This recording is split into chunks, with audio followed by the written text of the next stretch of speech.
வணக்கம். சற்று முன் வெளியான முக்கிய பரபரப்பான தகவல்கள்.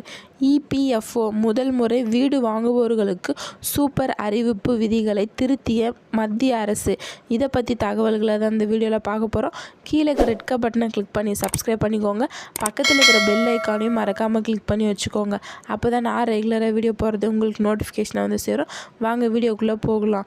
மறக்காமல் லைக் பண்ணிக்கோங்க. வருங்கால வைப்பு நிதியில் இருந்து 90% சேமிப்பு பணத்தை முன்பணமாக எடுக்கும் வகையில் விதிகளை மத்திய அரசு திருத்தியுள்ளது. முதல் முறையில் வீடு கட்டுபவர்களுக்கு வருங்கால வைப்பு நிதி கணக்கில் உள்ள தொகையில் ஒரு பகுதியை திரும்ப பெறும் வசதி உள்ளது.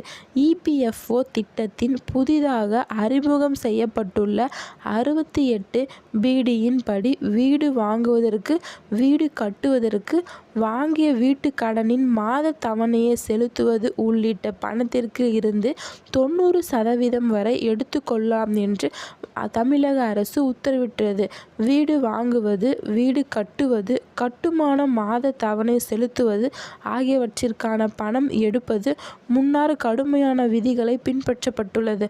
ஆனால் தற்போது அவை பெரும் அளவில் தவிர்க்கப்பட்டுள்ளது. முன்னதாக வீடு வாங்குவது, வீடு கட்டுவது, வீட்டுக்கான மாத தவணை செலுத்துவது உள்ளிட்ட காரணங்களுக்கு 36 மாதத்திற்கான இபிஎஃப் தொகையை மட்டுமே எடுக்க அனுமதி வழங்கப்பட்டுள்ளது. இவ்வாறு 36 மாத இபிஎஃப் பணத்தை எடுக்க வேண்டும் என்று ஊழியர்கள் இபிஎஃப் கணக்கை தொடங்கி 5 ஆண்டுகள் நிறைவடைந்திருக்க வேண்டும் என்ற விதியும் இருந்தது.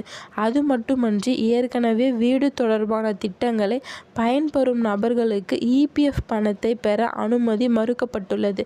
நன்றி, வணக்கம்.